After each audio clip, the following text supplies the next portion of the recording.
My name is Ping Hui, and I will be your host today. We would first like to warmly welcome Professor Technologist Dr. Vimala Balakrishnan from the Department of Information Systems at the Faculty of Computer Sciences and Information Technology. Prof. Vimala is an expert in machine learning and deep learning, particularly in Prof's expertise has put her at the forefront at this very remarkable research project that we would like to proudly introduce it to you all today. This project is titled MyTBCompanion, an integrated video observed therapy application for tuberculosis management in Malaysia. Together, we will be exploring the journey behind the creation of this product, its potential impact, issues and challenges, as well as its future outlook. So, whether you are a seasoned professional, an avid enthusiast, or simply just curious about what is happening in the UM research arena, stay tuned to our UM Research TV and do not miss this podcast.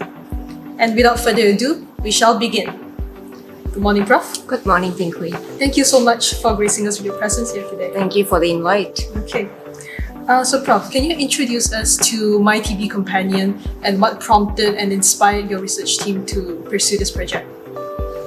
Okay, I think in order to understand what the app is all about, I would like to briefly elaborate what the disease is all about.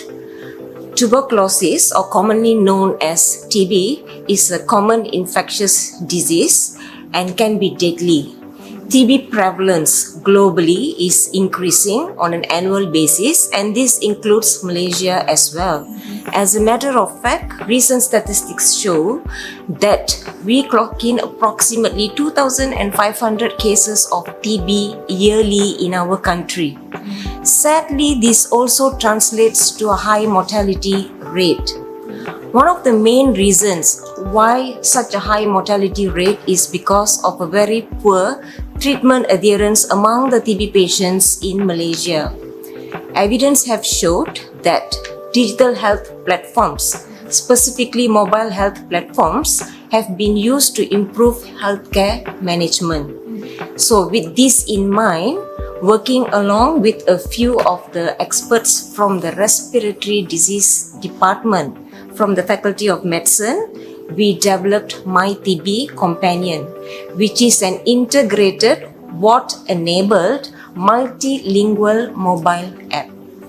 Okay, Prof. I think you mentioned something about poor treatment adherence being the main issue identified in the current DOTS practices. So for our viewers who don't know what DOTS practices are, DOTS is a short form for directly observed therapy short course.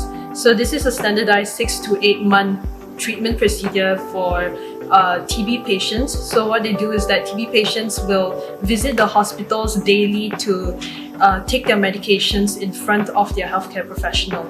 So in terms of developing the app, what do you think are the limitations found within the current DOTS strategy that prompted you to develop this app, and how does it increase the efficiency of current practices?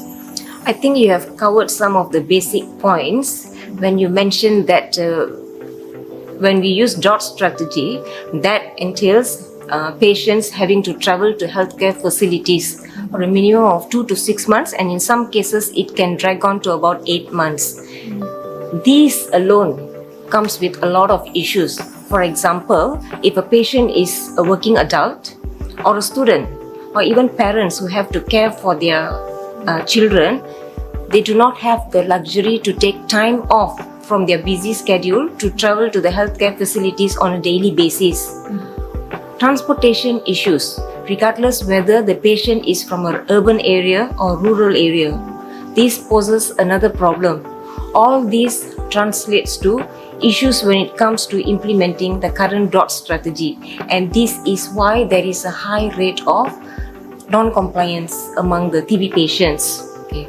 VOTs, or video observed therapy, sometimes it is also known as directly aided therapy. What it basically means is using any form of technology to monitor patients taking their medications without having them to travel physically to the healthcare facilities. So bear in mind, VOTS is not a new technology.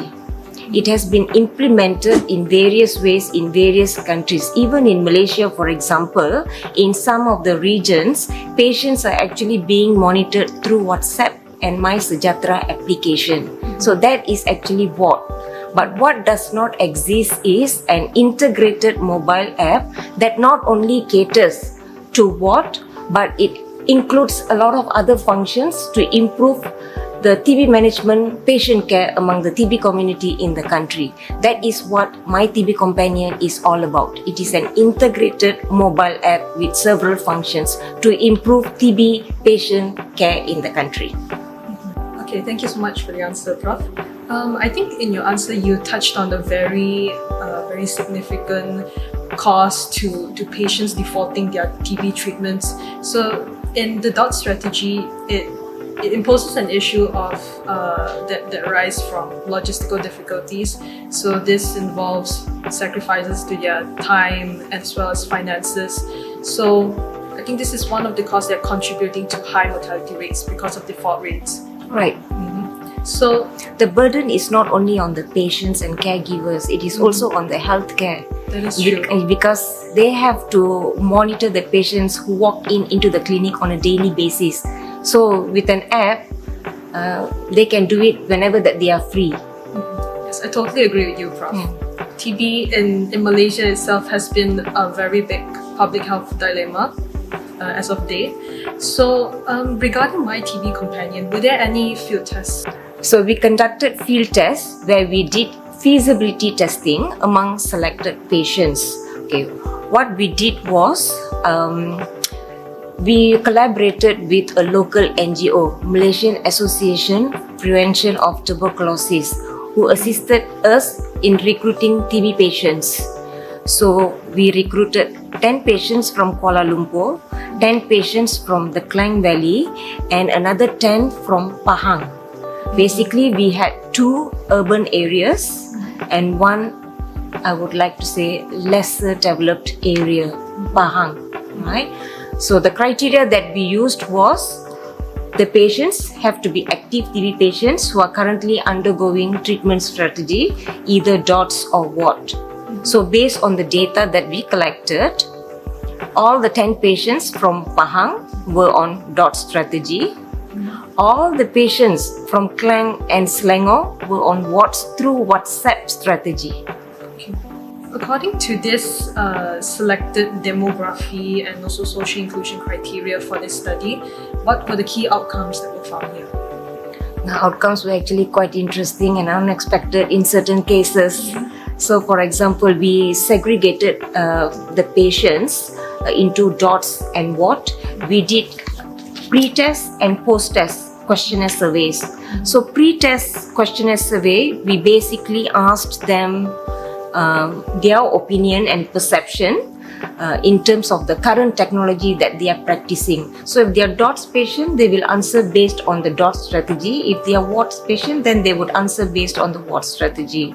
And then we demo the MyTBCompanion. They can also download the app. They familiarize themselves with it, and then they had to answer a pre-test questionnaire where they assess the feasibility of MyTBCompanion. So going to the results, the DOTS patients from Pahang to a certain extent showed resistance to MyTBCompanion. So in the pre-test questionnaire survey, they were actually quite happy with DOTS strategy. I see. In fact, when it comes to rating, right, they only gave us 2-star rating. However, for DOTS strategy, they gave 5-star. Okay, we looked into the feedback that they provided. So some of them, they said, now these feedback were from senior citizens. So based on the demographic, most of the patients from Pahang were senior citizens, right? So they basically said they actually enjoyed traveling to the clinics on a daily basis because that gave them an opportunity to communicate with others. So they communicate with the healthcare personnel, other patients who come to the clinic. It is also a form of a daily activity for them. So they like it. I see. Nevertheless, they highly recommended MyTBCompanion for others, right? However, for the wards patient who are already exposed to using mobile phone as part of their ward strategy in Klang and Kuala Lumpur, they rated fairly about 4 point something for the wards through WhatsApp, but they gave a higher rating for MyTBCompanion. So basically, this shows that patients who are already well versed in using digital technology as part of their daily treatment strategy, they welcome the idea of using mobile app. I see. Right. I'm going to add on a bit. Okay, when we did the field test, we did not limit the field test to Malaysian patients.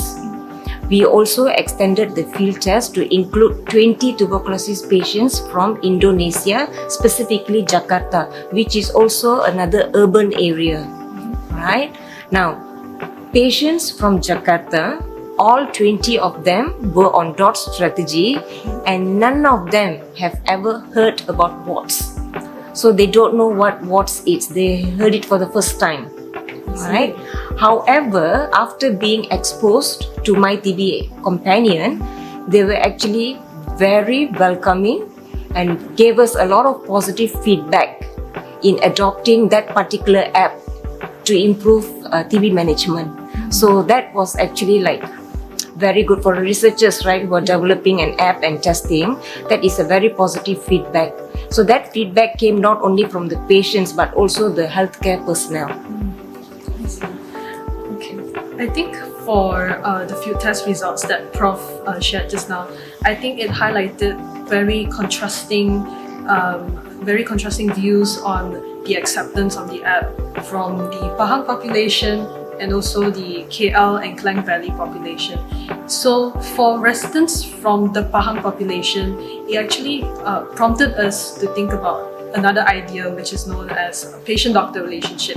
So they cherish that part of the whole holistic patient care that were offered to them by their doctors. So this brings us the question, conventional DOT strategies ensure that patient-doctor relationship is maintained throughout patient's management. So how does MyTBCompanion ensure that this crucial element is preserved, and how does it potentially contribute to patient education? As mentioned earlier, like MyTBCompanion, the key function is to support VOT. However, we have also integrated other modules to make it more comprehensive.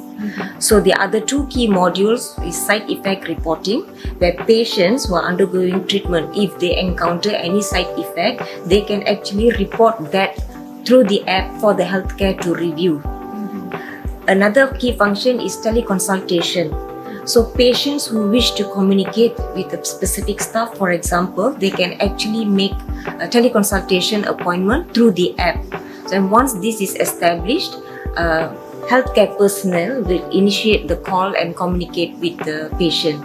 So there is a communication platform supported in the app.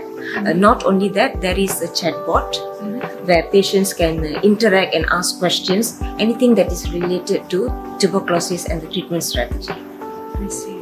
That is a very nice combination and function of what is incorporated into the app itself. So as a follow-up question to what you mentioned about the research team facing resistance from the less developed communities in Pahang, so how do you aim to tackle this issue? I think the main reason why such a resistance was encountered is lack of awareness, okay, and mindset. Like I said just now, even though they themselves were resistant in using the app for future treatment, they actually recommended the app to others, right? So in terms of that, we feel that we need to be more proactive in increasing awareness and knowledge among the TB community. I think we are still lacking in that area. So, like I said just now, the results of the field test, right, was actually an eye-opener, because I initially assumed that who wouldn't want to adopt an app that actually simplifies their life, right? One, you don't have to travel to the healthcare facility anymore. You can just do it from home at any time. And even for the healthcare personnel, they can review the videos at any time, right? But having said that, now we realize that in terms of introducing the app and then to increase the adoption among the TB community, we may need to engage in a lot of promotional programs that aims to improve the knowledge and awareness among specific regions. I think that is needed. Okay, thank you, Prof. I think it's very spot on when you mentioned about increasing awareness. I think it's a very important element in tackling public health issues. So, in this case, were there any other challenges that we face? What about patients who don't have a mobile phone? We did not encounter that issue during the field tests, including among the patients in Jakarta. However, even if a patient does not have a mobile phone or issues with internet connectivity, for example, we also have a website or a desktop version. Okay, so the idea is specifically for rural areas, for example, this website or desktop version can be installed and implemented in a TB center or the nearest healthcare facility. So patients don't have to travel all the way to the hospital or whatnot. They can just go to this center and record themselves of taking their medication on a daily basis. Prof, to my understanding, MyTBCompanion was funded by the UK government and it lasted for about 6 months. So during this 6 months period of developing the app, were there any challenges faced by your team? Many. It was actually funded by the Regional Innovation and Development for the ASEAN countries. And one of the requirements is for us to implement the project in at least another Southeast Asian country. That is why we did the field test in Malaysia as well as Indonesia. Right? So having said that, doing any form of project or research work in 6 months is extremely taxing. Okay? And having to develop an app and to get it field tested in that short period, there were of course many challenges. But luckily for us, we have been working on this project ever since the pandemic. So we developed the prototype. In fact, this is part of the Hello at UM digital platform project, right? So we have worked on the prototype for some time. So converting the prototype into the app and having it to be tested among the patients is what we focused on in these 6 months. So talking about challenges other than administrating the project, because this is also an international funding, so there were a lot of rules and regulations that I had to learn. So that was a good learning experience for me, right? But having said that, I think the main challenges that we faced was during the field test, right? We only allocated about 2 weeks in our milestone for field tests. Like I said, it was only for 6 months, right? So the problem was because in Malaysia, for example, it so happened that the time period was during the Raya and the Ramadan month. That was one of the issue. And other than that is patient recruitment was not an issue, but the training part, because you see, as I mentioned just now, patient recruitment was done by the local NGO. Okay, we had to train these staff on how to use the app. We did not directly communicate with the nurses in the clinic or with the patients. So we had to train the local NGO first. Some of the challenges in this is they were not very familiar in using their mobile phone, especially app. So we had to even train them how to download and install an app right from the scratch. And having said that, if the phones belong to senior citizens, for example, their storage is actually up to the maximum already. So they have a lot of things on their phone which they don't want to delete and all that. So they couldn't download the app. So we had to use our backup phones. So these are some of the challenges, right? And this is done So within 2 weeks. yes, so we had to download the app for them. We have to physically go to the center, download the app for them, train them. We also prepared a lot of materials, all right, so that for future references they can refer to the materials, because they do need to familiarize themselves with how the app works, right? So they brought this knowledge to the nurses in the clinic. We provided all the materials as well, online, offline, both modes.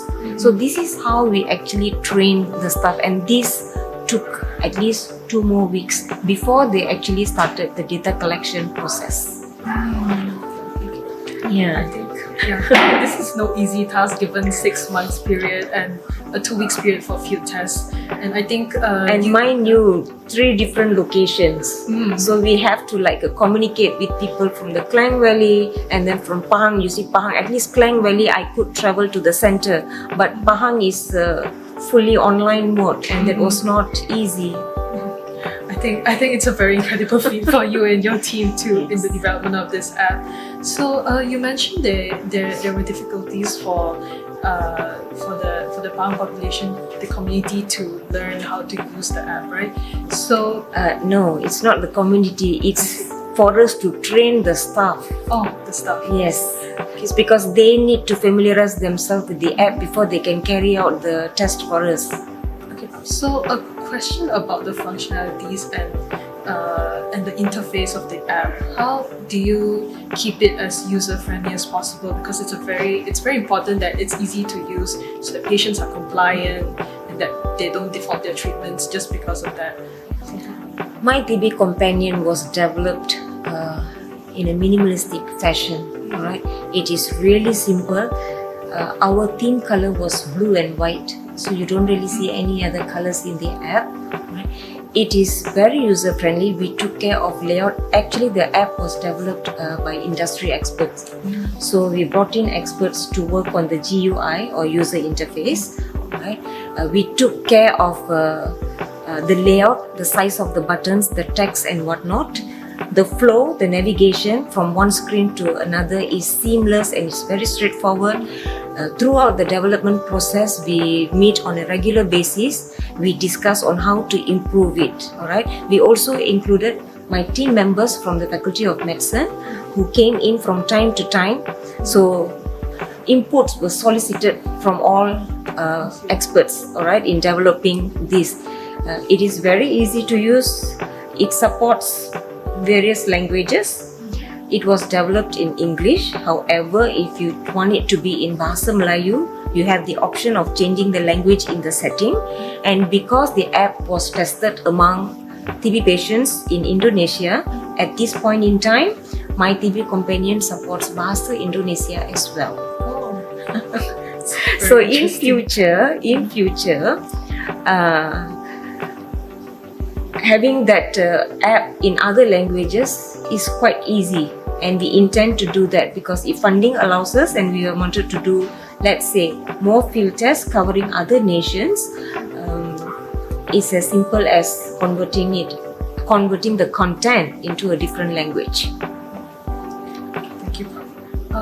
So through Prof's description of her experiences on the development of the app, we can see that it's actually a very high potential app. It makes your life easy, Yes. regardless of whether you are the patient or you're the healthcare personnel. Because this particular app has 2 user roles. It is meant for the patient, or like I said, if the patient for any reason could not use the app, a caregiver can always help the patient to do so.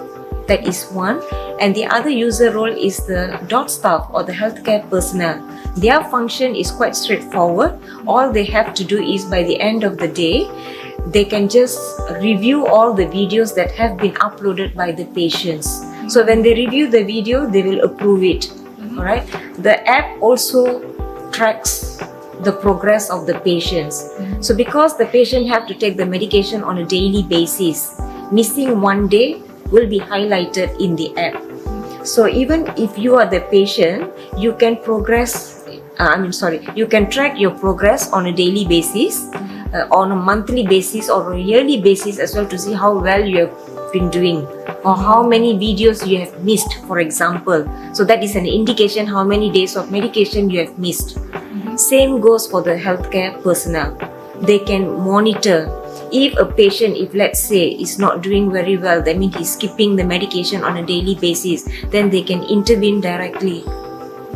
Okay, Prof. So now that we understood the foundational idea that inspired the development of the app and the challenges that came along the way, what do you think is the future for MyTBCompanion? How is the current market sentiment like? Well, if you're specifically talking about current market sentiment, even before the app was developed, even before we developed the prototype, a market survey was done. Right? So following all the protocol and then looking at our feasibility test results, most of the respondents are very receptive in adopting MyTBCompanion. Having said that, we are not ready yet. I want to repeat this. Having said that, MyTBCompanion has to be clinically tested in the next phase. So by clinical testing, what we need to do is the app has to be used by patients and also the DOT staff for a minimum of 2 months in a real environment, which we did not do during the feasibility period because time limitation. We only had 6 months, so we could not do it. So our next plan is to actually test it in a clinical environment. Once that is done, depending on the outcome of course, then we will look into commercializing the app. Prof, when you mentioned about clinical trials, how soon do you think can this happen? Again, that depends on a lot of factors. For example, funding. The development of MyTBCompanion was made possible by funding. So we are now looking at other opportunities for this so that we can move to the next stage in the development of the app. Okay, I think this app, it's a very noble pursuit because it targets a very significant global health issue, tuberculosis. So for future scientists, how do you think your innovation may inspire them to maybe follow suit on such social causes, or in various fields? It doesn't have to be healthcare. How do you think this can inspire them? I think when we talk about digital innovation, right from the government and all that, we are being encouraged to pursue this line, especially with the inclusion of AI. Even when we talk about our app, it does not stop here. By that, I mean, at this point in time, we are covering 3 key functions. The main reason the app was developed is to tackle that poor treatment adherence problem. Right? But having said that, there are a lot of other functions that can be incorporated. For example, TB testing. Right? So that is something totally different that is used for diagnosis, for example. So that is a completely different module. So a lot of these modules can be integrated into this app. Such an idea can be incorporated to manage other diseases as well, especially one that requires prolonged treatment strategy. For example, monitoring diabetes patients. So apps, I know that there are apps that is focusing on smoking cessation. So there are a lot of opportunities out there, and one should start looking into incorporating AI into these apps as well. So going back to MyTBCompanions, of course at this point in time we don't have enough data, patient data and whatnot, but once we have that in place, then we can incorporate AI technologies so that we can start predicting based on the data that one has. And also because we are talking about video where patients are actually uploading videos, you can also incorporate face recognition module to ensure that that is the patient that is taking the medication. So there's a lot of room for improvement, not only for this particular app, however, but for a lot of other apps as well. Yeah, there's certainly for the future scientists to find out. It's very interesting field actually. So actually we are going to the final bits of this podcast. So Prof, from the induction to execution and then to the development of the product, what were your research team's main takeaway from this research? From this development and the field test project, you mean? Yes. Alright. I think I have to reiterate the key findings of the project, right? So one of the challenges is like I said, even though we thought that it would be welcomed openly by most of the patients, we realized that this is not the case because there are some patients who prefer the DOT strategy. So for this, we do need to do something about it. So introducing the app is not going to be a straightforward process, but I think once we carry on with the clinical test, that would allow us an opportunity to test the effectiveness of using the app among the patients and go to healthcare. I think we will have more data and results to move forward.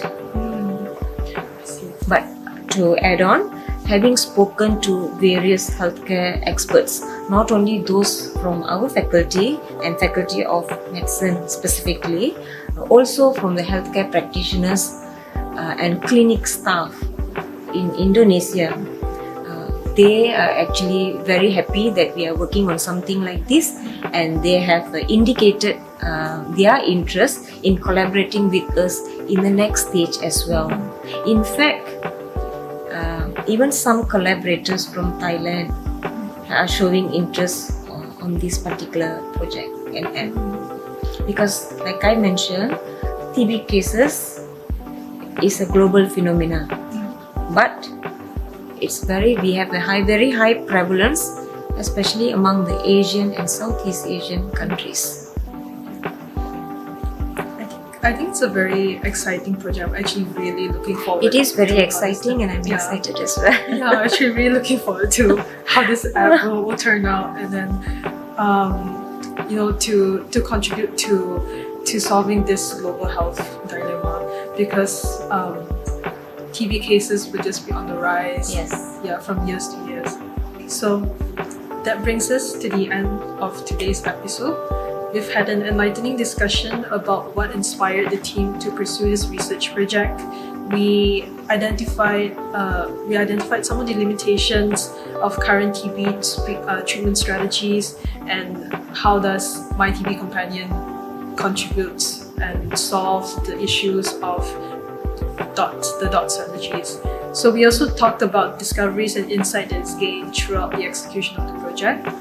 And finally, we looked into the future outlook of MyTBCompanion and how it may potentially inspire more innovation within healthcare industries and also beyond healthcare. So a huge thank you to our guest, Prof. Vimala, for sharing her invaluable insights and expertise. So it's clear that the dedication and innovation of teams like yours at UM are paving the way for remarkable advancements. So for our listeners, if you are as excited as we are, be sure to look out for more information and updates on the UM Research Bulletin about their projects and UM Research's social media channels. Thank you so much for tuning in to the UM Research Podcast. And if you enjoyed this episode, do not forget to subscribe, rate, and review our YouTube channel. Your support helps bring more stories of innovation as well as discovery to your ears. So until next time, keep exploring, stay curious, and never stop learning. My name is Ping Hui, and this is the UM Research Podcast.